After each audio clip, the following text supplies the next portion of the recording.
Olá! E aí, Renato? Oi, Rafael, tudo bem? Tudo bem, e você? Tô bem também. Eu estou travando? Oi? Tá. A imagem tá meio ruim também. Tô? Deixa eu dar uma olhada na minha internet.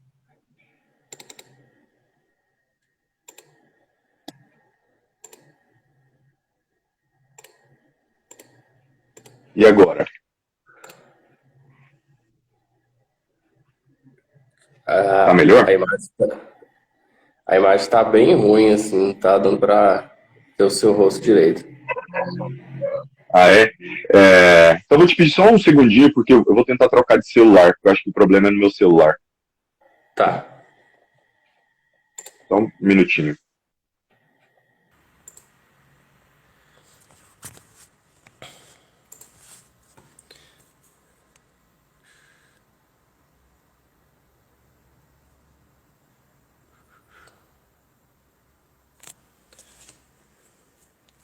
Boa noite, pessoal. Só aguardar o Renato arrumar umas questões técnicas aqui e a gente começa.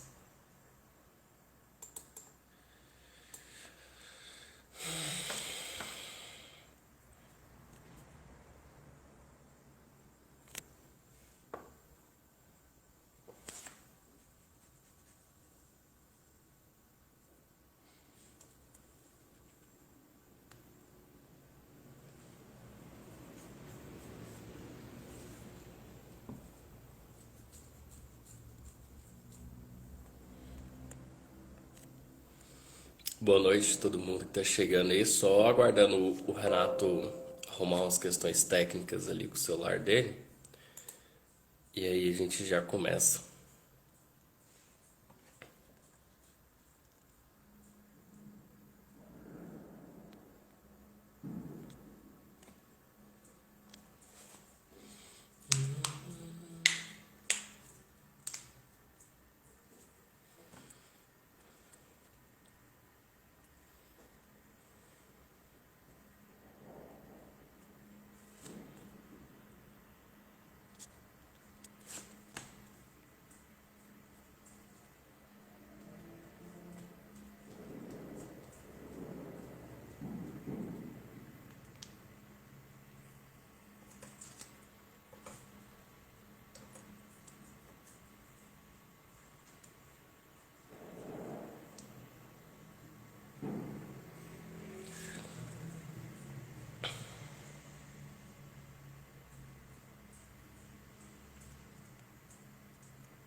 Boa noite, Fabi.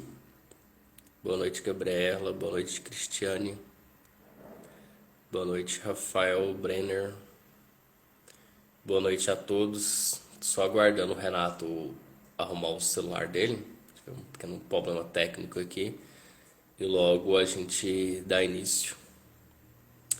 Hoje o tema vai ser sobre idiomas e autoconhecimento, expandindo fronteiras internas e externas.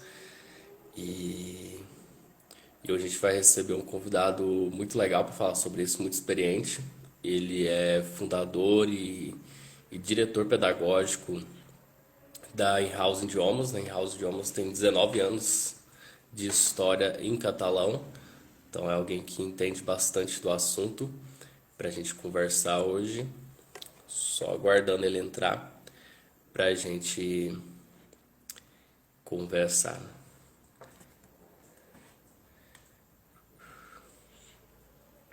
Enquanto ele vai entrando, eu vou falando um pouco aqui da apresentação. Esse programa é um programa realizado aqui pelo Espaço Célula Mater, que visa compartilhar conhecimentos, né, e criar conexões com pessoas de diversas áreas e a gente falando de temas linkando com o autoconhecimento.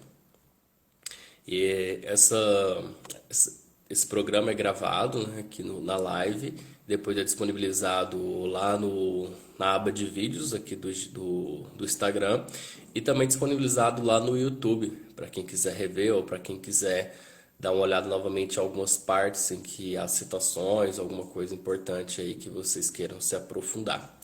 Então, esse hoje é o nosso quarto programa.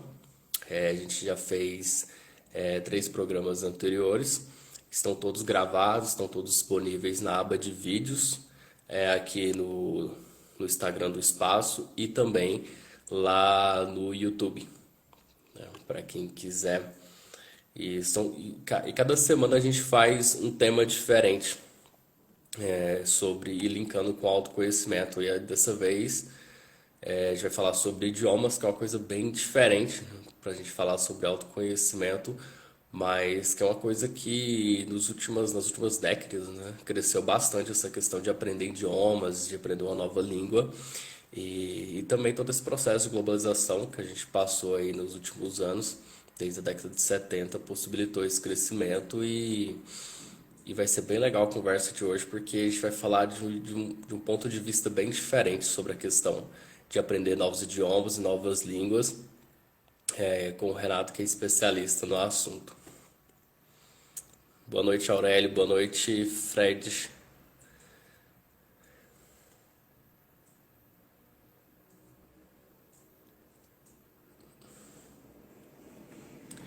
Só aguardando o Renato resolver um problema técnico que ele teve com o celular dele e a gente já vai começar.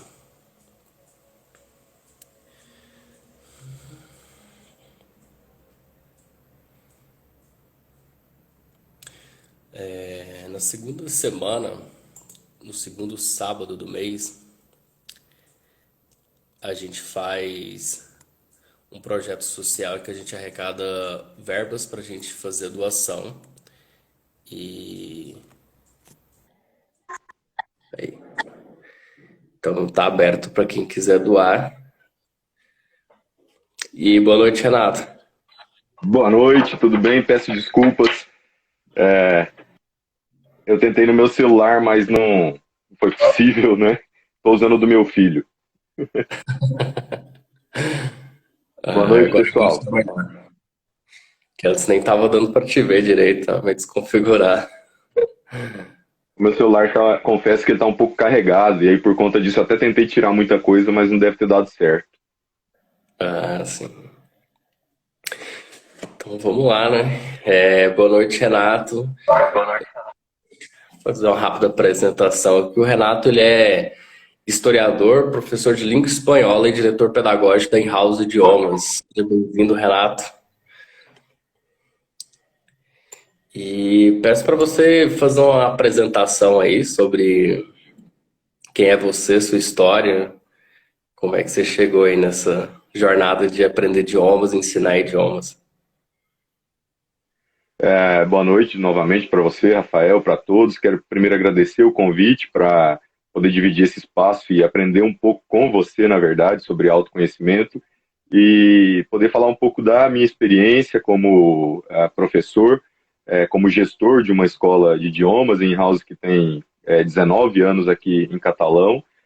Sou historiador de formação, me formei pela UFG até então, né, hoje o FCAT, lá nos idos de 2003.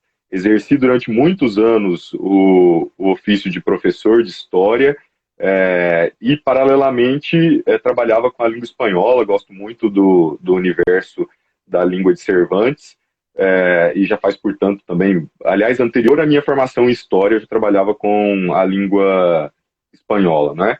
Já tive oportunidade de fazer cursos fora, tanto na Espanha quanto na Argentina.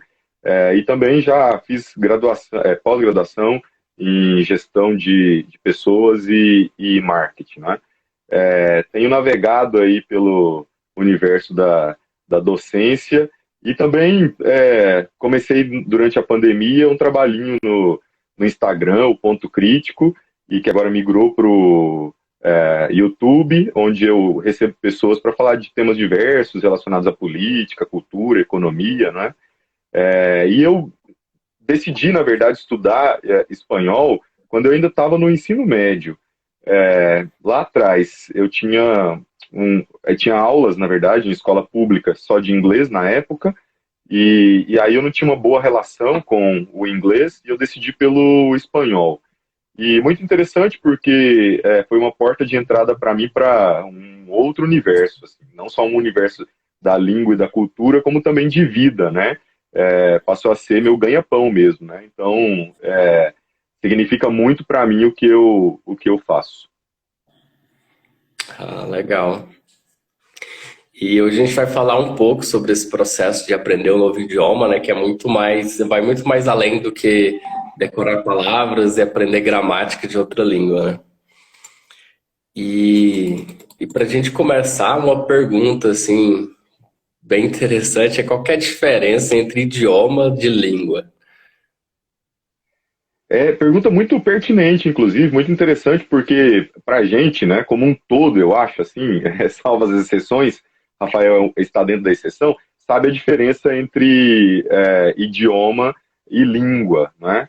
Língua é exatamente o que nós estamos fazendo aqui agora, comunicando através de estruturas que nós aprendemos pela prática, evidentemente, né, e pela inserção numa cultura, numa sociedade, numa família, numa comunidade, né?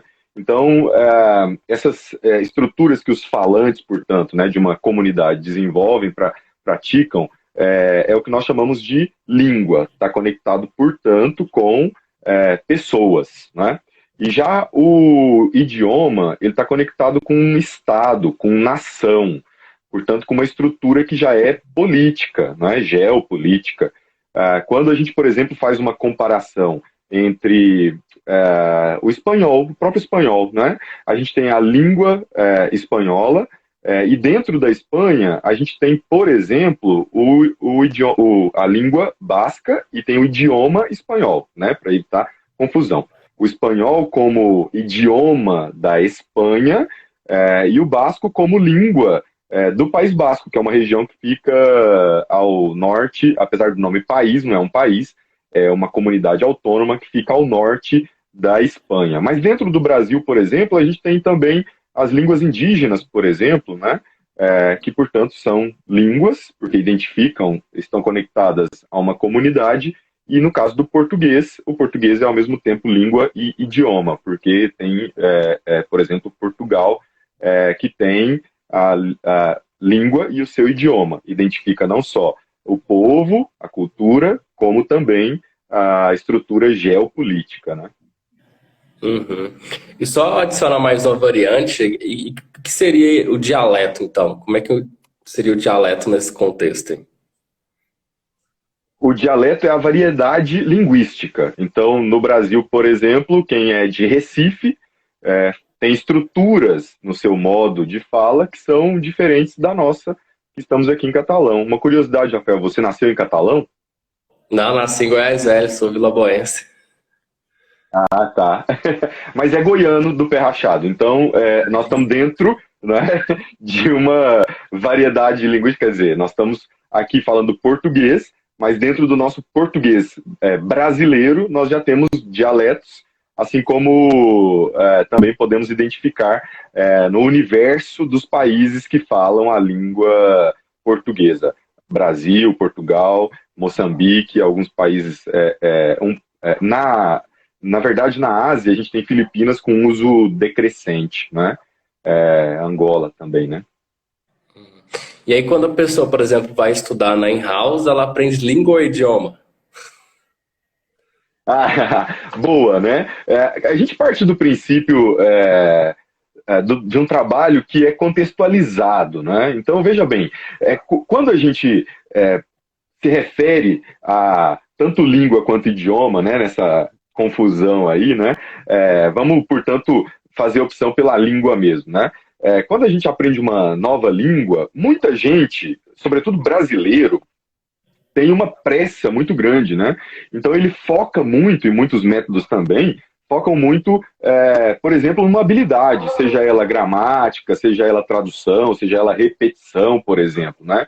Lá na in-house, nós partimos de um princípio que é uma imersão cultural. Então, existe todo um conhecimento que está alicerçado na prática real, na prática diária desta língua, né? Então, quando a gente, por exemplo, está falando espanhol, e aí é um espanhol que o material ele é da Espanha e a gente abarca todas as variedades, porque quando a gente, por exemplo, fala com um colombiano, é diferente de falar com um argentino. No modo de falar, né? Ou seja, na pronúncia, e também muitos vocabulários. A gente tem palavras que são diferentes.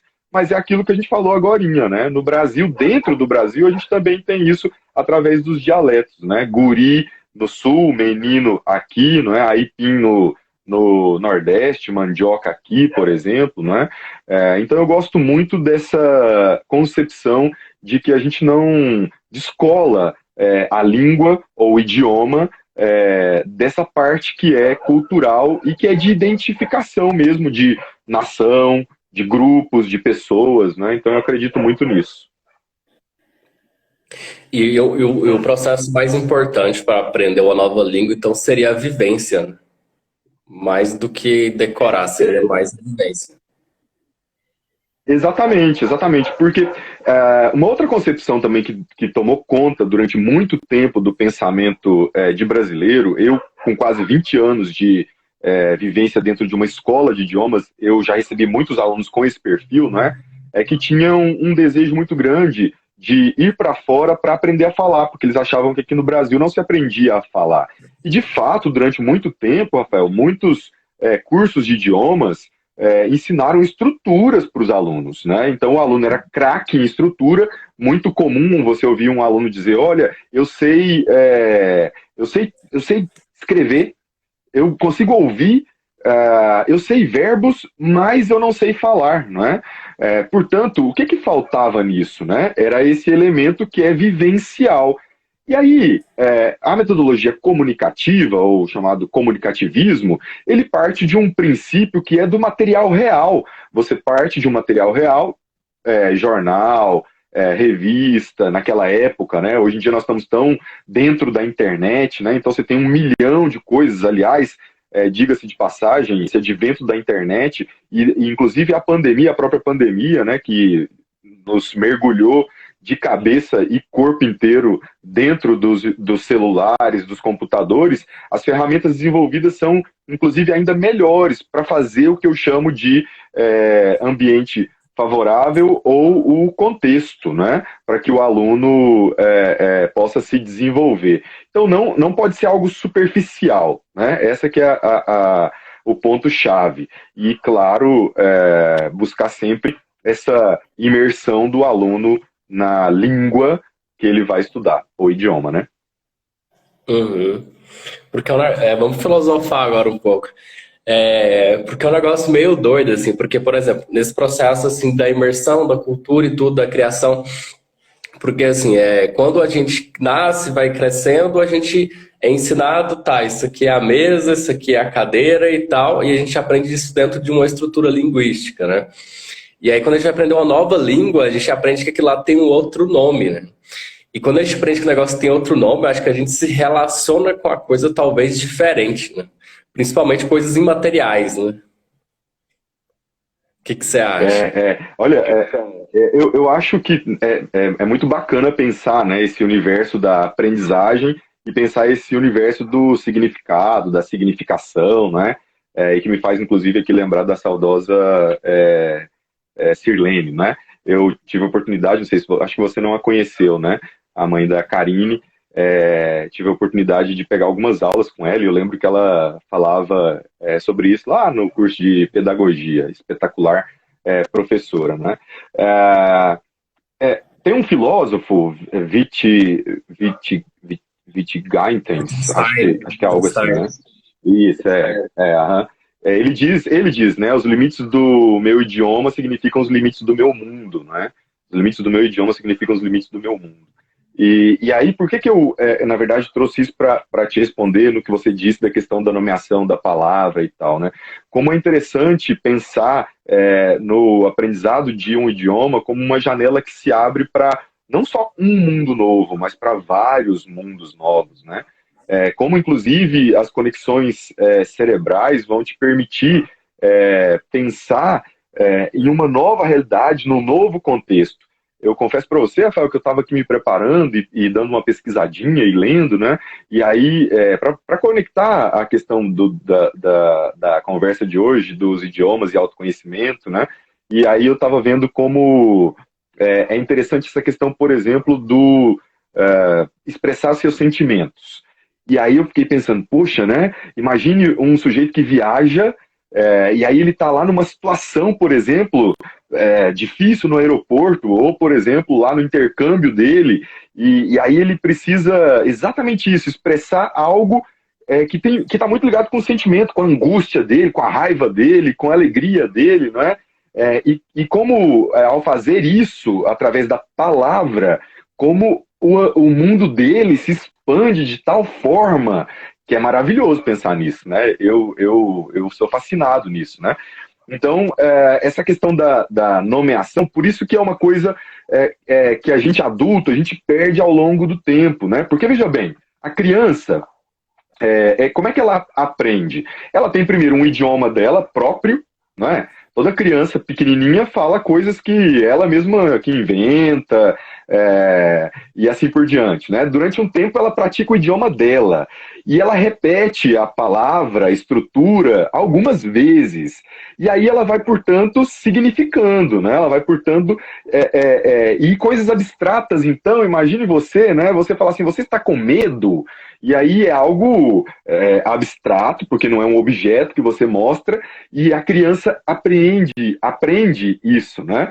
Eu tenho uma filha de 3 anos, e eu falo que, na verdade, eu tenho 3 filhos, e os 3 foram laboratório. Então, a última do laboratório é a Liz, né? E aí eu fico fascinado com como ela vai construindo isso e vai nomeando, inclusive porque a gente, em casa, a gente vai introduzindo o inglês, né? Então, como hoje, por exemplo, eu te conto hoje a gente estava aqui reunido e aí ela pegou um chocolate, uma bandeja assim de chocolate, e aí perguntaram para ela de que era o chocolate, né? Perguntaram assim para ela, esse, de que é?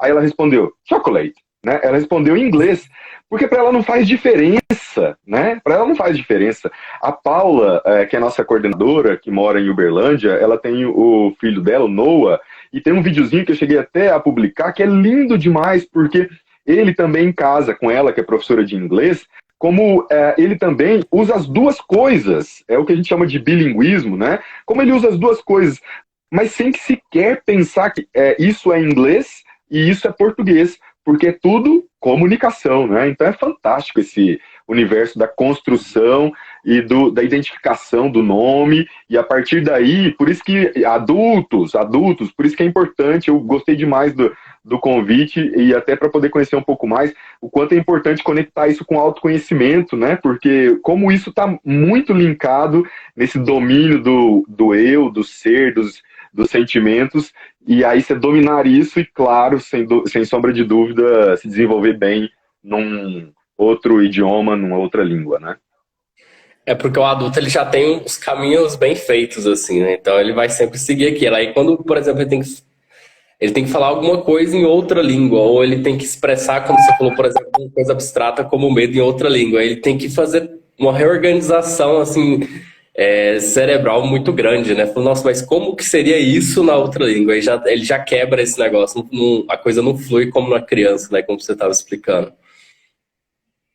Exatamente, até porque, né, a gente vai falar disso daqui a pouco, mas até porque são muitas questões que ele precisa dominar, que ele precisa resolver, e aí o medo da exposição já trava ele, é algo que a criança não tem, né? A criança não está muito preocupada, até porque ela não tem esse pensamento, esse julgamento se ela exatamente vai ser julgada pelo outro ou não, né? Daí, inclusive, a importância até da gente falar sobre isso sempre com professores sejam de idiomas ou sejam de qualquer matéria aqui no Brasil, que é desse do acolhimento mesmo, né? Porque é um universo novo para qualquer dos aprendizes, seja ele a criança, o adolescente ou adulto, e como controlar esse espaço da sala de aula para evitar, por exemplo, né, esses julgamentos, essas exposições desnecessárias que vão gerar insegurança, como isso é muito importante para que o processo seja tomado, inclusive, o erro como parte importante do processo de aprendizagem.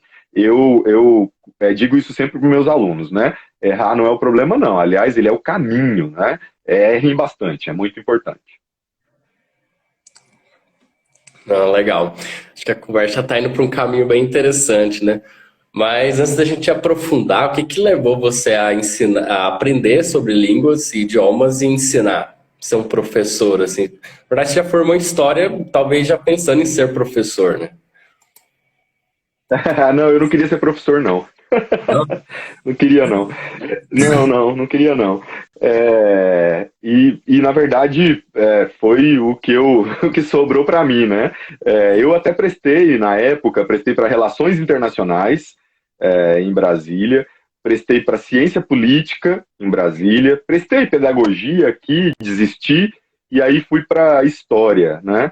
Muito feliz, na verdade, estou contando isso só como curiosidade, nunca com um sentimento de, ai, nossa, poderia ter sido outra coisa, porque, na verdade, me sinto muito realizado mesmo como professor, me sinto muito realizado no universo da educação, né?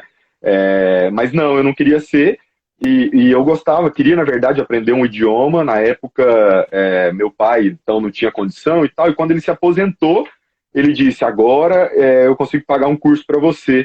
E aí eu escolhi o espanhol, né? Então ele começou a pagar. E aí, na verdade, com menos de um ano de curso, as coisas já ficaram difíceis para nós. E aí ele disse: eu não posso continuar a pagar.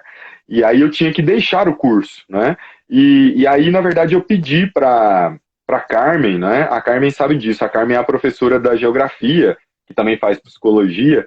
E a Carmen era dona da escola onde eu comecei a dar aula, né? Então eu fui funcionário da Carmen. E aí eu pedi para ela e para a Janaína, né, se eu não podia fazer alguma coisa na escola. E aí eles me deram um plantão. E aí logo depois o Zé Rubens, que é o irmão da Janaína, que era a sócia da Carmen, era o meu professor, ele se tornou policial, e aí eles me convidaram para ser professor. Então aí começa a minha trajetória, né? Então, na verdade, assim, foi de uma necessidade mesmo, né? E aí eu disse, bom, é isso mesmo, né? E eu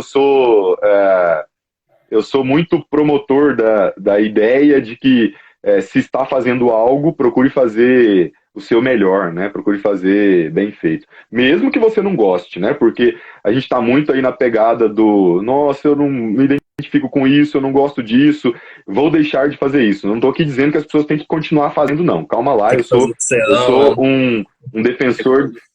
Isso, mas eu sou um defensor da liberdade, cada um escolha o que quiser escolher, cada um faça o que quiser fazer, mas muitas vezes você vai ter que fazer coisa que você não gosta, e isso talvez chame trabalho, inclusive, né? Então eu acho que é não romantizar, não é?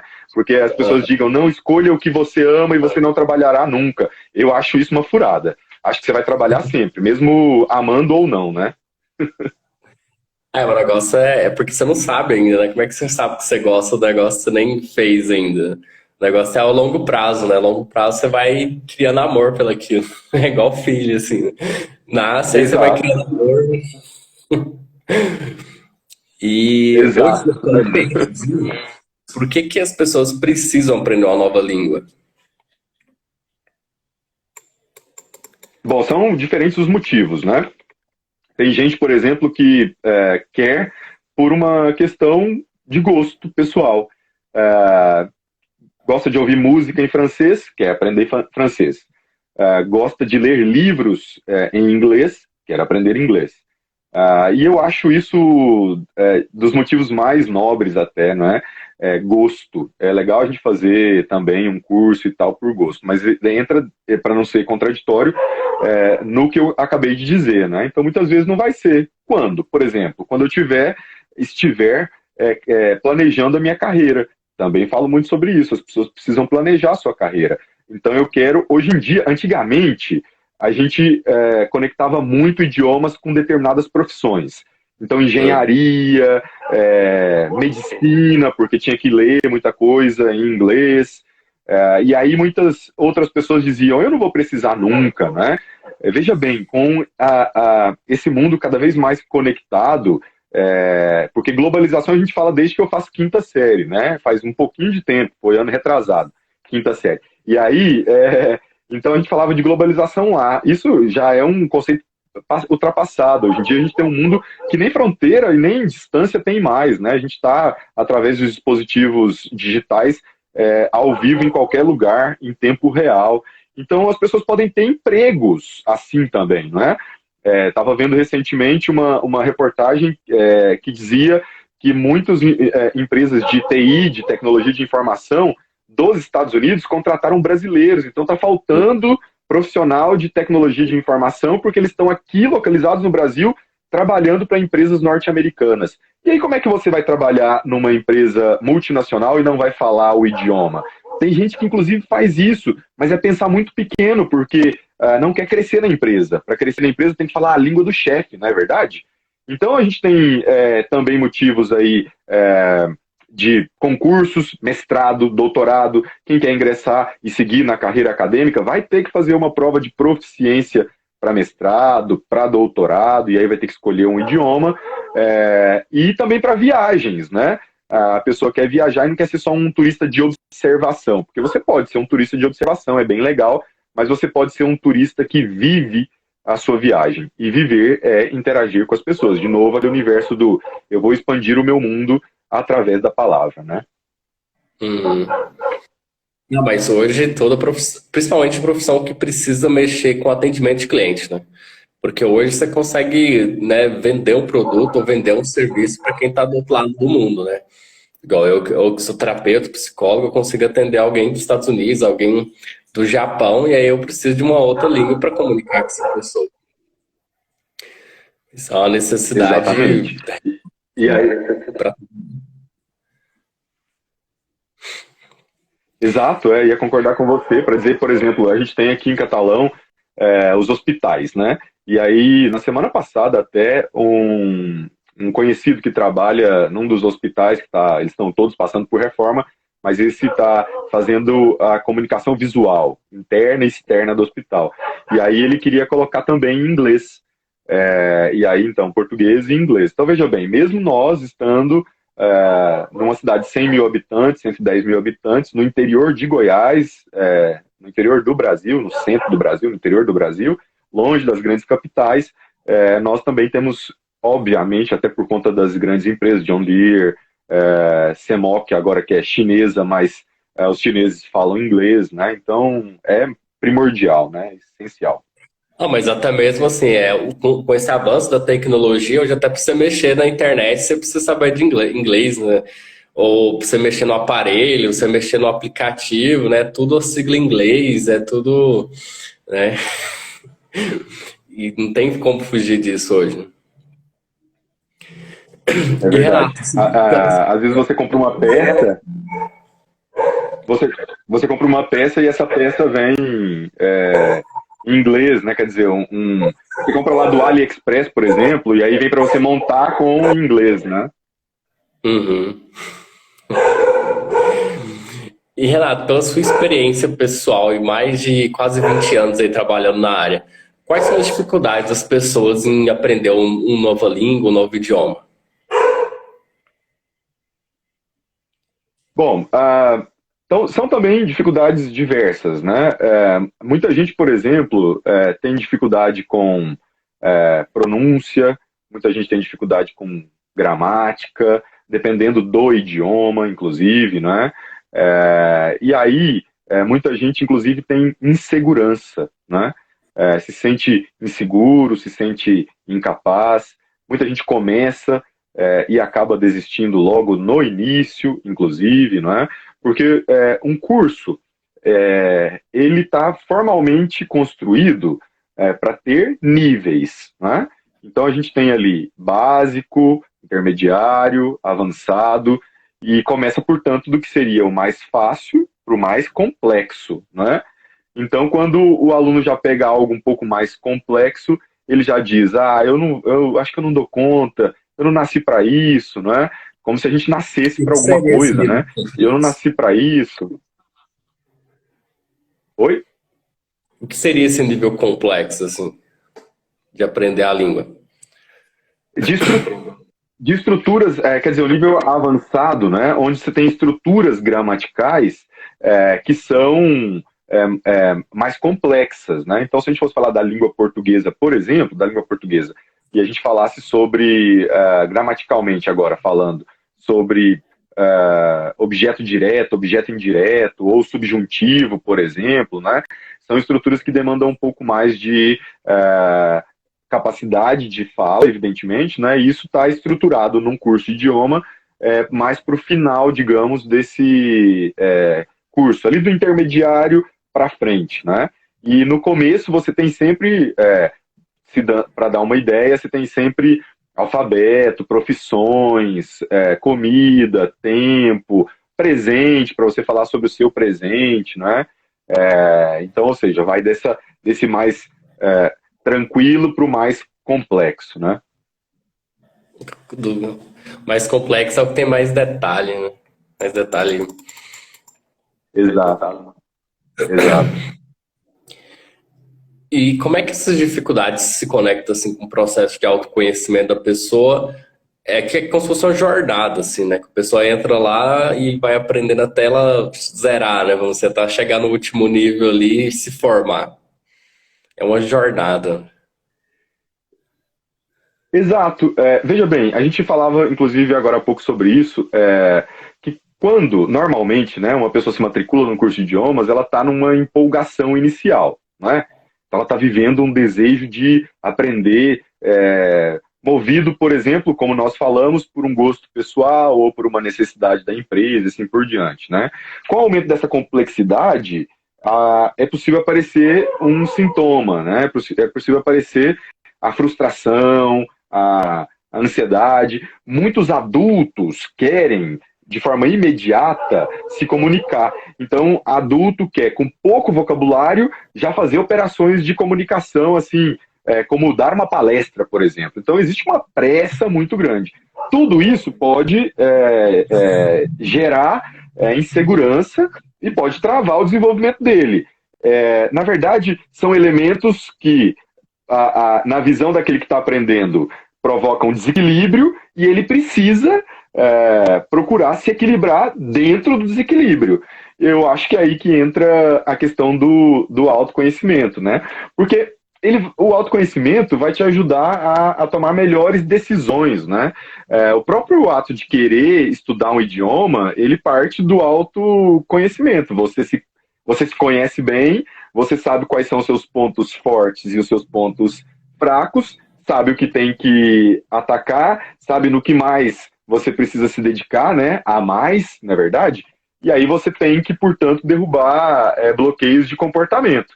Timidez, medo de errar ao escrever, ao falar em público, mania de perfeição, né, adultos? Tem que falar isso muito para adultos, né? Mania de perfeição, trabalhar as travas também, não é? E aí é a questão do tempo também, né? Você falou que as pessoas querem muito rápido, ainda mais hoje, né? Hoje as coisas são para ontem. Rafael, olha só, e aí você pensar que a gente está aqui falando português, não tá? E por vez, nós podemos, humanos que somos, deslizar num erro, né? A gente pode falar uma palavra errada ou pode fazer uma conjugação errada, né? Nós podemos. E isso acontece. E muitos brasileiros acham que os nativos de outros idiomas não erram. Sabia que muito brasileiro que aprende idioma acha que ele só. Um americano, por exemplo, só fala correto? E aí eu tento também mostrar isso, inclusive através dos erros mais comuns. Sou professor de espanhol, dos erros mais comuns de quem fala espanhol, né? A gente tem uma palavra, o verbo haver, por exemplo, que no subjuntivo é haja, né? Haja. Espero que hayas salido bien o que hayas encontrado tus llaves, por exemplo, né? Espero que você tenha encontrado suas chaves. E aí, é muito comum, né, naquele que não tem o domínio do seu próprio idioma, sendo nativo da Espanha, por exemplo, falar aiga, né? Aiga. Aiga não é adja, é diferente, inclusive porque aiga poderia vir de a ser, que é fazer, e não do verbo haber, né? Então isso é uma mostra muito grande de que, primeiro, vamos ter paciência para poder passar pelo que a criança passa, que é falar um idioma nosso, que é próprio, mas na tentativa, né? Tentativa-erro, né? Na prática, e a partir daí subir o degrauzinho. E isso demanda tempo. Então, como falantes da língua portuguesa, a gente leva uma vida toda, e como falantes de outro idioma, a gente quer levar só 6 meses. Ah, então por isso que você tem cursos que oferecem fale rapidamente, um curso em 30, um curso em 3 anos, 2 anos. Tem isso, inclusive, em catalão, não é?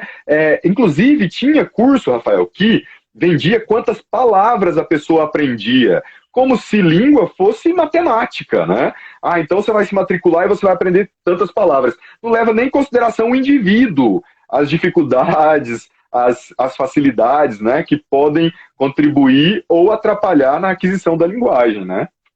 Uhum. Mas nesse ponto aí que você falou é uma coisa bem interessante, porque aí a gente aprofunda na língua, né? Porque quando a pessoa vai fazer um curso, geralmente ela está focando em aprender a língua correta, vamos dizer assim, que é gramaticalmente correta. Enquanto que na vivência a pessoa vai aprender a língua coloquial, que é diferente, né? Exato. Por isso muita gente estranha quando, depois de ter estudado no livro aqui no Brasil muito tempo, chega na realidade e encontra coisa muito diferente, né? E aí ele diz assim, mas o que eu fiquei fazendo, né? Porque muitas pessoas, óbvio, né, gente? Funciona assim, olha, quem elabora um livro elabora dentro de uma norma, a norma culta, né? E elabora com um propósito, porque há livros, na verdade, hoje em dia, a gente avançou muito nisso, há livros que trazem essas características dessa língua viva, que muda, né? Portanto, o modo como se fala na rua, é o tal do material autêntico, Rafael. Por isso que na in-house, por exemplo, para fazer um jabá da in-house, a gente tem sim um material, cada curso tem um material, esse material está construído através e está assentado, né, no comunicativismo, mas esse material ele não digamos, o eixo a coisa principal, né? O eixo ele porque ele vai dizer para a gente onde a gente vai começar, onde a gente vai terminar, mas ele não o essencial da aula, né? Então ele exatamente uma ferramenta para que o aluno saiba onde ele vai praticar, né? Qual exercício ele vai praticar. Mas a dinâmica da aula é essa dinâmica da vivência com muitos materiais autênticos e também muito lúdico, porque a gente acredita muito que os jogos eles contribuem para a comunicação. Quando a gente, por exemplo, estava lá no presencial, que a gente reunia os alunos para um jogo de tabuleiro, jogos que estão conectados com a língua e com o objetivo nosso, que é desenvolver uma habilidade, desenvolver uma competência, a gente estava ali através da interação e colocando um aluno à prova, inclusive nos seus sentimentos de controle, descontrole, ganhar, perder, se comunicar, se fazer entender. E a gente acredita que o jogo traz muito isso, né? E aí são jogos reais,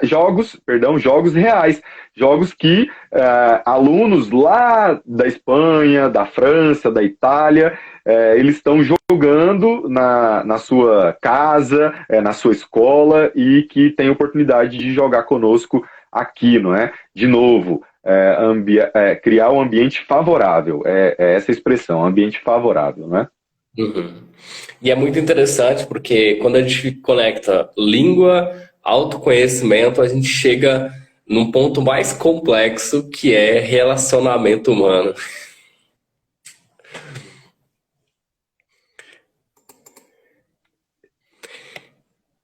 Você quer falar alguma Exato, coisa sobre exato. isso? Quero, quero, para poder dizer que o espaço da sala de aula, ele precisa dar conta disso também, né? Dependendo da idade, por exemplo, isso inclusive vai estar mais à mostra, né? Que é esse relacionamento humano que você falou, né? Nas crianças, por exemplo, o professor tem que trabalhar muito com como o ser que faz a contenção, né? Porque muitas vezes tem uma briga, um desentendimento, né? Entre crianças e até entre adolescentes. Entre adultos, nem tanto, né? Isso pode vir a acontecer, mas é mais difícil. No entanto, o professor também tem que ser um promotor de aproximação, né? Para que as pessoas destravem através da comunicação com outras pessoas. Até porque nós temos duas modalidades de curso, né? A pessoa pode fazer curso num grupo e também pode fazer curso individualmente. Eu gosto das duas modalidades, acho elas importantes, inclusive, não é? Até atende ao perfil da pessoa, uma pessoa que é mais dada ao público, ao grupo, então o grupo é mais interessante, a pessoa que é mais tímida, a aula individual, mas também, veja bem, nós estamos aqui discutindo isso, né, e você tem propriedade nisso, como esse se conhecer e saber, por exemplo, dessas ferramentas que o estudo do autoconhecimento, né, podem dar, podem fazer com que você deixe a aula individual, por exemplo, porque você está mais confiante, né? Eu preparando aqui também achei um provérbio africano que eu gostei muito, né? Ele diz: quando não há inimigo dentro, os inimigos de fora não podem fazer nenhum mal, né? Eu achei muito interessante, né? Então é preciso cuidar do que está dentro, né? Mas eu acho que assim, pro processo de aprendizado, o em grupo, ele é muito mais interessante. Porque em grupo você faz a vivência, né? E a vivência, ela cria uma memória afetiva. Então aquilo ali fica guardado, né? Não fica só no cognitivo. Você realmente consegue. E a gente aprende muito também por imitação. Então, se a gente vê o outro fazendo, o outro falando, é mais fácil a gente imitar do que a gente tentar criar e reproduzir isso sozinho. Exato. E eu concordo plenamente com você, mas também faço defesa da aula individual, no sentido em que ela, por exemplo, na in-house, ela vai ser individual como o sujeito que está ali, ele e o professor, mas não a nossa sala e a nossa prática, ela não se restringe às quatro paredes, né? Então ela toma, por exemplo, quem estuda na in-house sabe disso, está acompanhando a gente, vai ver depois, sabe disso que a aula acontece muito fora da sala de aula. Então, ela acontece muito na mesa da recepção, por conta de jogos, ou por conta, por exemplo, de nativos que visitam a gente e que visitam as aulas, ou acontece na cozinha, ou acontece como uma ida no supermercado, ou na rua. E hoje em dia, com falas através da internet com outros nativos, com outras pessoas. Então, na verdade, seria, digamos assim, duas modalidades só a título de. E geralmente a pessoa conecta também muito o vou fazer sozinho porque eu vou mais rápido, e aí é bom a gente sempre falar dessa questão do tempo, não necessariamente, né? Não há um compromisso, por exemplo, não da in-house de que você faz sozinho e você pode ir mais rápido. Você pode sim, porque depende, obviamente, do seu comprometimento, né? E isso é muito importante de dizer, né? É preciso ter uma estrutura muito boa para que a pessoa se desenvolva, mas a pessoa também é muito importante. Eu costumo dizer para os meus alunos que Harvard é uma boa referência para nós, né? Mas um mau aluno em Harvard, não necessariamente ele vai ser um grande profissional, né? Então é preciso pensar que Harvard tem sim uma grande estrutura, mas ele também precisa de um aluno dedicado, de um aluno interessado, de um aluno curioso. Isso são ferramentas muitíssimo importantes no processo de aprendizagem, na minha visão, né? Agora, eu vou te fazer uma pergunta bem interessante. A língua é que se aprender uma nova língua é tipo aprender a andar de bicicleta. Se a pessoa faz o curso, fica lá 3 anos fazendo o curso na in-house, depois que a pessoa sai, vamos supor que ela não pratique. E aí, depois de 5 anos, ela, sei lá, ela quer falar línguas, ela consegue lembrar assim e consegue desenvolver ou precisa dar um remember assim? Então, ela vai cair também, né? Porque se ela aprendeu a andar de bicicleta, depois nunca mais andou, e aí ela vai tentar novamente, ela vai ter uns tombos, não vai? A probabilidade é grande, né?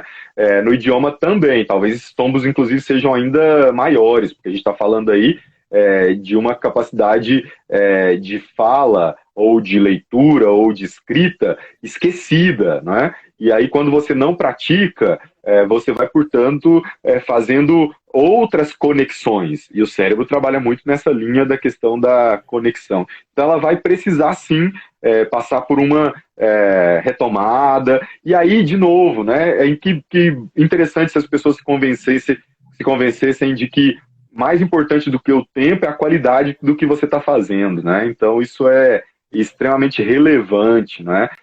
Tem gente que já começa o curso querendo saber do final, não é? E aí não vive nem a emoção, portanto, da caminhada. Está muito focado lá no final e não vive o que é importante para fazer o alicerce da casa, inclusive, né? Por isso que muitos alunos, muitas vezes, passam pelos níveis iniciais, vão para níveis um pouco mais avançados com falhas, né? Com problemas. E aí isso se deve a não ter feito muito bem a estrutura da casa, né? Uhum. Assim, pegando isso, assim, depois que a pessoa chega a um certo nível, ela já estudou 2, 3 anos, o que é recomendado ela fazer? Então ela já, tipo, zerou lá, foi até o último nível da complexidade do estudo, ela conseguiu formar, pegar lá o TOEFL, é TOEFL que fala, e aí ela, o que ela pode TOEFL. fazer depois disso? Eu sempre recomendo manter, né? Eu sempre recomendo manter.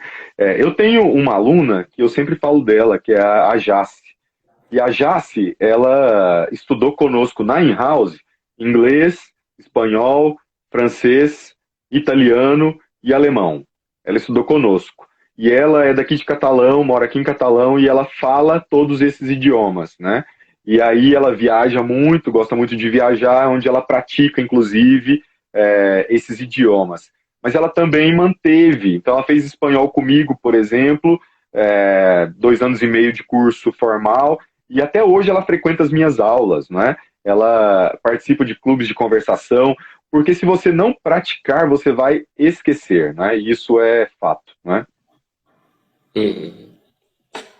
Isso, do seu ponto de vista, quais são os principais prejuízos para o desenvolvimento pessoal da pessoa em não aprender uma nova língua? Acho que já ficou claro algumas coisas que a gente já falou, assim, né? Mas do seu ponto de vista, assim, quais são os principais prejuízos? Então, exatamente é limitar o seu mundo, não é? Hoje, com essas oportunidades que estão assim, que aparecem a todo momento, é bom você dizer que a gente está falando aqui sobre alguns, a gente poderia destacar algumas palavras, né? A questão do tempo, por exemplo, que a gente falou tanto, para uma oportunidade que te apresentaram hoje, e aí uma empresa quer te contratar. E aí ela diz para você assim, olha, Rafael, mas você precisa saber inglês, né? Dominar. E aí você diz, nossa, eu não tenho, não é? E você então perde a sua oportunidade. É um grande prejuízo, né? A gente, na linha desse do autoconhecimento, a gente está falando, por exemplo, da ansiedade, e aí quando a gente fala dos recrutadores, a gente tem que pensar neles também, sabia? Porque os recrutadores das empresas desenham as vagas, fazem o desenho da vaga muito bonitinho. Aí ele pensa assim, nossa, mas para essa vaga eu preciso de um falante avançado de inglês. E ele sabe que no Brasil pouco se acha. Você sabia que no Brasil menos de 30, muito menos, né? Muito menos, né? Eu não estou muito certo do número, mas muito menos de 30% das pessoas de fato falam inglês, porque muitos que dizem assim, eu tenho inglês nível médio, né? Você pode ter certeza que nível médio significa verbo to be só, né? O nível médio dele ele escreve lá na folha, mas ele não consegue sair do verbo to be. Então, os muitos prejuízos, eles podem estar, inclusive, muitíssimo conectados com a sua carreira profissional, né? Com dinheiro, você pode perder dinheiro não falando outro idioma, né? Inclusive numa negociação, numa viagem que você que estiver assistindo a gente fizer, né? Pode até ser passado para trás, por exemplo, dependendo do lugar que você for, porque você não sabe negociar na língua do país. E uma informação também legal é que a gente fala de viagens, seria legal que a gente no mínimo soubesse um pouco sobre cada país que a gente fosse conhecer, em respeito, claro, à cultura, às pessoas, né? Mas hoje em dia o inglês, como todo mundo sabe, é a língua franca do mundo inteiro, né? Os chineses estão lá falando inglês, os japoneses também, e assim por diante, né? Uhum. Mas eu acho que assim, os prejuízos vai. Assim, você falou da questão das contratações, mas hoje, se a gente for pensar no empreendedorismo digital, hoje o seu prejuízo pode ser grande, porque assim, você pode vender um produto para a galera da Argentina que está aqui do lado, né? E aí você tem que saber um espanhol para colocar o produto em espanhol, né? E assim, você vende na internet, você não precisa nem abrir uma empresa Exato. lá. Olha, a gente tem aqui em Catalão uma empresa. Perdão, Rafael, eu achei uma cortada e eu te atropelei. Não, pode falar. Porque a internet está dando um delay. Exato, a gente tem aqui em Catalão, por exemplo, uma empresa que é a Fretebras, e essa empresa nasceu aqui em Catalão, fui inclusive professor do criador dessa empresa, o Joel, e ele foi estudar espanhol porque ele estava expandindo os negócios dele, uma empresa que cresceu, assim, extraordinariamente, e que mexe, portanto, com conexão de fretes, e que mexe com isso em toda a América Latina. Então, veja, hoje se faz isso inclusive pela internet, né? Faz tudo pela internet e ele precisa negociar com motoristas, por exemplo, que são hispânicos. Então é preciso dominar o idioma. E como você bem lembrou, e lembrou muito bem, você pode vender coisas para o mundo inteiro, né? De novo, eu citei aqui durante a nossa conversa, a gente compra o tempo todo de outros lugares. Quem compra do AliExpress e chega uma coisa que não queria, ele tem que abrir uma reclamação. E essa reclamação tem que ser feita ou em chinês ou em inglês, né? Perfeito. E que agora eu queria que você falasse um pouco sobre os processos. Você já falou um pouco, assim, mas desenvolve mais sobre os processos pedagógicos, né, e as metodologias pedagógicas usadas na in-house. Sim, a gente, portanto, tem, né, o método comunicativo, e a gente parte do princípio de criar o ambiente favorável para que o aluno se desenvolva. Então, quando você se matricula na in-house, você vai ter aula numa sala que tem lousa interativa, que o aluno, né, o tempo todo chamando o aluno para ser o sujeito ativo do processo, né?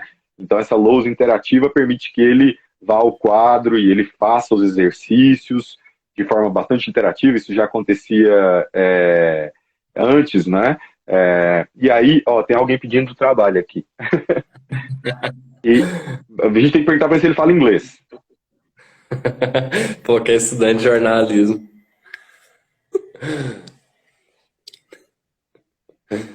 Ô Edson, você fala inglês, Edson? Quero saber.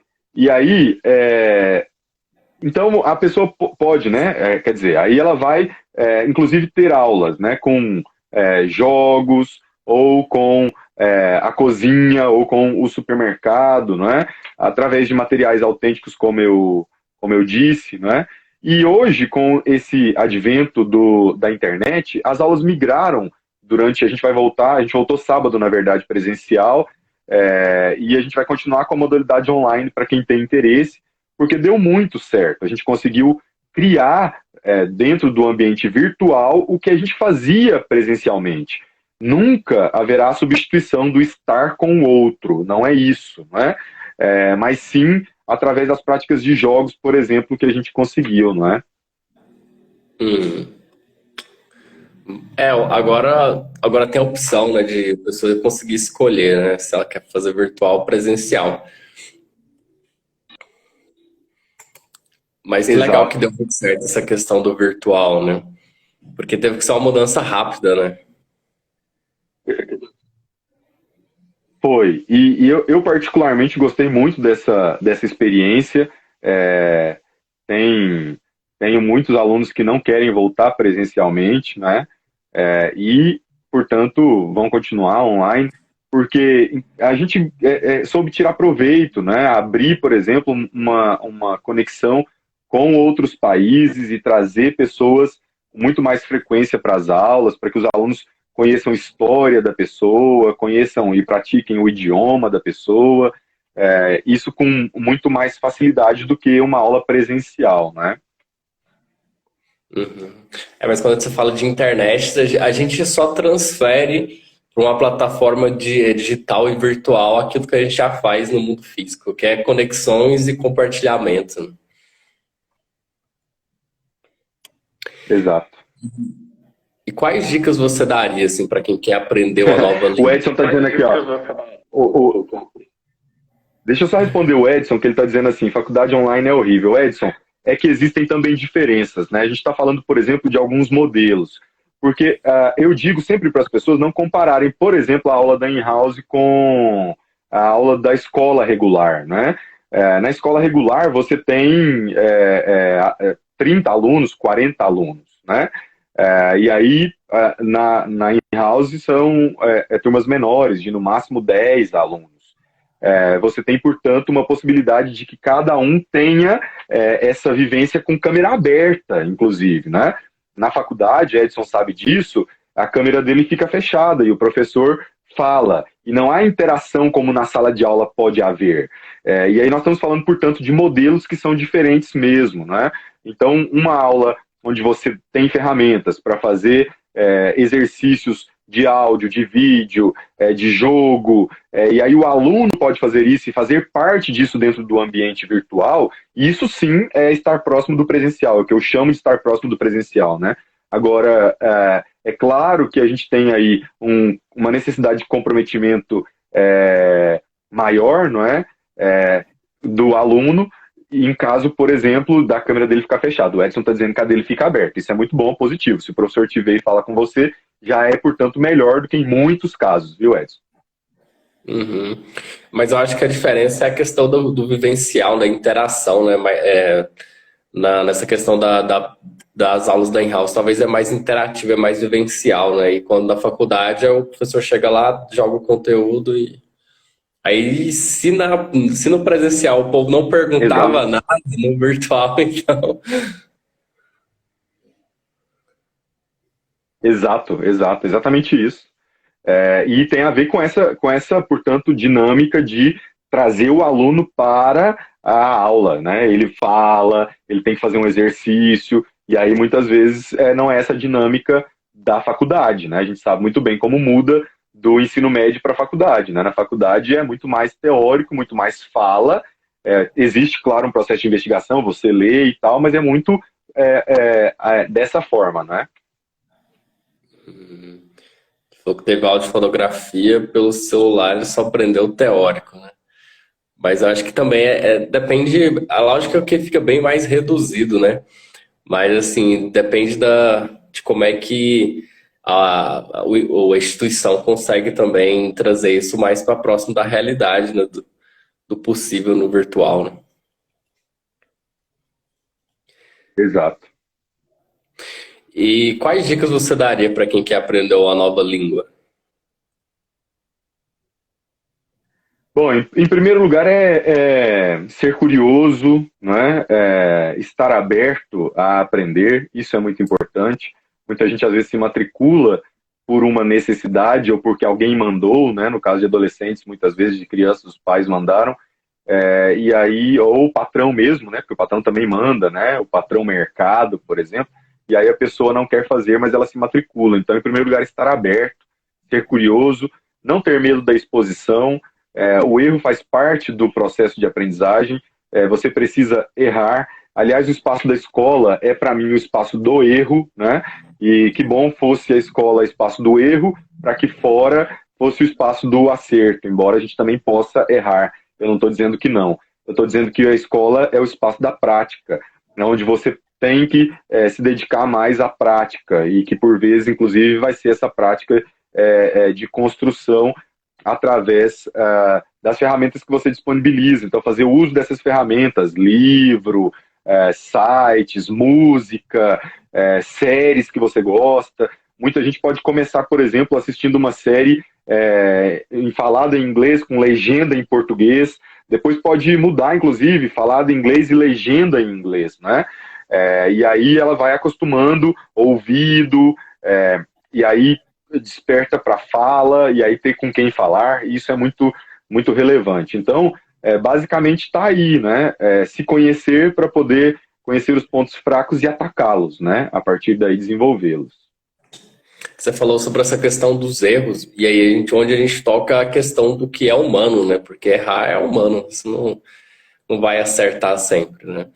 E aí acho que aí entra o processo do autoconhecimento, né?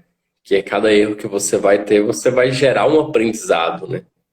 Porque quando você acerta, é porque o aprendizado ele já foi, né? Você já aprendeu. Mas o erro é a construção do aprendizado. Exato, né? E aí você faz de novo visando acertar, não é? Não pode cristalizar o erro, né? E aí, portanto, é encontrar. Porque se você está fazendo algo que você está errando, não aprende, você precisa pensar sobre aquele fazer, não é? Como está fazendo, por que está fazendo, de que forma pode fazer diferente. E muitas vezes a gente não pensa sobre esse processo. E é interessante, sabe, Rafael, a gente falar sobre isso, porque muita gente procura uma escola de idiomas e muitas escolas de idiomas, por uma questão de mercado, têm como professores adolescentes, adolescentes que acabaram de fazer o curso e que são contratados para dar aula, né? Nada contra ser adolescente. Eu não vim aqui com nenhum preconceito sobre nada. No entanto, é preciso dizer que a vivência de um professor, partindo da formação dele, por exemplo, universitária, ou que seja em cursos de formação mesmo, né? E daí vai experiência, no pensar pedagógico, o que é que está ligado a esse desenvolvimento pedagógico? Quais são os fatores? Conhecer isso, para além de dominar o idioma, é muito importante para um professor de línguas, porque ele vai poder auxiliar o aluno dele, não é? A gente tem alguns fenômenos aí de profissionais que se propõem, inclusive no campo dos idiomas, a fazer isso, mas o professor é muitíssimo indicado a fazê-lo, não é? O professor pode desenvolver, através da formação dele, universitária, de cursos de formação, de capacitação, através da experiência dele, conectar isso, né? Então isso é muito relevante. Então os pais tinham que ter esse olhar, né? Esse cuidado também para quando procurar uma escola de idiomas, né? Uhum. Muito legal. E para a gente fechar, assim, para a gente fazer um resumão, assim, como é que aprender novas línguas e idiomas pode promover o autoconhecimento? Isso é muito legal, né? Partindo desse princípio, portanto, que o próprio ato de querer estudar um idioma parte do autoconhecimento, você vai, portanto, derrubar os bloqueios que a gente falou, né? Timidez, medo de errar em público, mania de perfeição. Você vai saber como eliminar as travas, não é? E aí poder você mesmo conduzir, né? Pegar ali e fazer você mesmo. E aí isso vai te levar muito adiante, sabia? Porque você vai desenvolver uma relação com o que você está estudando que vai te fazer muito feliz. Você vai ver que está se desenvolvendo, e aí também é importante lembrar que cada um se desenvolve num tempo e de uma forma, e aí entendendo isso, você vai conseguir ter calma, ter tranquilidade, para no seu tempo, que às vezes pode ser um tempo maior do que o do seu colega, e isso não ser um problema, porque é uma questão de tempo, uma questão de dedicação, uma questão de autoconhecimento, né? Uhum. Então, eu acho que todo o processo de aprender, assim, você falou dessas questões emocionais e tudo mais, que são bem pertinentes, mas pelo que você já falou da metodologia, como vocês trabalham na in-house, tudo de jogos, de você conhecer outra pessoa de outro país e tudo, acho que tudo isso gera um autoconhecimento porque vai falando da pessoa, né? A pessoa tem que ir falando dela, né? No joguinho ali ela tá falando dela, né? Exatamente, foquei muito só na questão dos sentimentos, né, e não da pessoa em si, você tem total razão. Muitos jogos são para isso, inclusive, né, a gente tem um jogo, por exemplo, em espanhol, que é de situação de condição, né, o que você faria se, e aí ele fala muito da personalidade da pessoa, né, o que você faria se achasse um pacote com tanto dinheiro, né, e aí a gente vai falar de ética, vai falar de um monte de coisa, então é interessante porque você vai fazer isso em outra língua, inclusive, né, É fascinante. Maravilha, o bate-papo foi muito legal. Se deixar, a gente fica aqui horas conversando. Quase não gosto de falar. Quem acompanhou a gente até agora, ou quem foi chegando aí, tem alguma pergunta para falar, para fazer para o Renato, para fazer para a gente? Enquanto a galera vai falando aí, se tem alguma pergunta, alguma questão. É interessante porque eu conheci o Renato, a primeira vez que eu vi ele, que eu conheci ele, foi no programa de rádio, foi no Mais Catalão. Foi a primeira vez que eu conheci ele. E ele tava lá falando sobre a house, sobre a questão dos idiomas também. Agora ele tá aqui comigo, né, falando sobre isso. Eu achei muito legal isso. É verdade, Rafael. E eu fui convidado pelo Leandro, né? E até então, veja bem, eu continuo com eles falando sobre cultura e mostrando como o idioma está conectado à cultura, né? A gente está falando, Frantz, a gente está falando sobre idiomas e autoconhecimento. A gente falou, na verdade, né? Ah, legal. Então você tá continuando ainda sempre presente lá no programa Mais Catalão. Isso, às quintas-feiras estou falando sobre. A gente, por exemplo, semana passada falou sobre Olimpíadas, falou de curiosidades como a língua francesa é a língua oficial dos Jogos Olímpicos, né? Estabelecido pelo COI, pelo Comitê Olímpico, em 1915. E também agora com o inglês, né?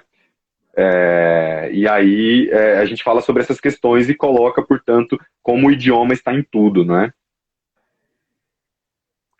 Ah, legal, Franz aqui. O Francis está dizendo que ele é do Haiti, fala francês, não é? Ah, maravilha. Então a gente vamos chegando ao fim aqui dessa edição. Esse é o quarto programa aqui do Prazer em Conhecer. E hoje foi bem diferente, foi muito legal trocar essa ideia com o Renato aí.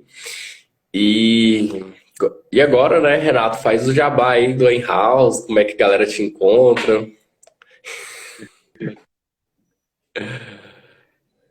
Exatamente, ó, e coincidiu, minha bateria está acabando também. Rafael, muito obrigado, na verdade, parabenizá-lo pelo trabalho. É muito importante, né? Gerar conteúdo com responsabilidade é muitíssimo importante. Então, vida longa para o seu projeto, vida longa para vocês aí. A In-House, quem quiser conhecer um pouco mais, é só procurar a gente aí mesmo, aqui mesmo no Instagram, aí não, aqui mesmo no Instagram, @In-House Idiomas. E pode mandar um direct lá pra gente, pode bater um papo com a gente sobre isso, sobre cultura, sobre aprender. Temos muitos profissionais que estão ali antenados para poder falar sobre isso, né? E a gente quiser estudar inglês, espanhol, francês, italiano, é com a gente mesmo, online ou presencial, só procurar a gente. Muito obrigado, Rafael. Eu que agradeço, maravilha. Eu agradeço muito a presença aí do Renato, falando sobre idiomas e autoconhecimento. Eu acho que foi uma coisa bem diferente. A gente expandiu essa questão aí de o que é aprender novos idiomas, né? É um universo muito grande e tudo isso diz muito do processo de ser humano, né? Então, aprender um novo idioma é se relacionar, é se conhecer, é estar em contato com um outro universo, mas um universo humano, né? Então, acho que foi fantástico as falas do Renato. Agradecer ele ter tirado esse tempo aí para estar com a gente no domingo. E para você que perdeu, chegou aí no final aí, esse programa vai ficar aqui no IGTV do Espaço e também a gente vai jogar ele pro YouTube do Espaço. Então, quem quiser rever, pegar outras partes aí que perdeu, finalizando aqui, ele já vai pro. Não é, na verdade, IGTV já não tem, mas é a aba de vídeos lá do Instagram e mais tarde eu vou jogar ele lá no YouTube. O próximo programa a gente ainda não definiu o convidado ainda, está em aberto. Não sei se eu falo sobre o Dia dos Pais, sobre a paternidade, ou se outro tema. Mas a gente está ainda à busca de convidados, talvez para falar sobre paternidade, que eu acho que é uma coisa bem legal, bem interessante também, para falar justamente do Dia dos Pais. E para quem quiser nos ajudar no nosso projeto, nossa ação social, no segundo sábado do mês, todo segundo sábado do mês a gente faz doação de cestas básicas, de fraldas e outras necessidades para famílias carentes aqui da cidade de Catalão. Então a gente já está aberto a receber doações para esse mês. Mês passado a gente conseguiu doar 9 cestas, esse mês a gente vai doar 10. Se tudo der certo, a gente tem 10 pessoas cadastradas, 10 famílias. Então, quem quiser fazer a doação, a gente está preferindo receber em dinheiro, porque a gente já compra a cesta fechada e compra outras coisas necessárias, né? Porque às vezes a pessoa doa alimento, a gente tem que fazer várias reorganizações para dar certo, né? E aí a gente já compra do jeito que precisa, né? Então, é só procurar a gente, manda direct pra gente lá no... A gente tem a conta para você depositar e tudo mais. Então, agradecer a todo mundo aí, boa noite e fica com Deus aí. Agradeço a presença de todos e agradeço também todo mundo aí que vier ver depois, quem vê depois no YouTube, dá o like, se inscreve no canal, deixe seus comentários e tudo mais aí. Então, tchau, tchau, pessoal, boa noite.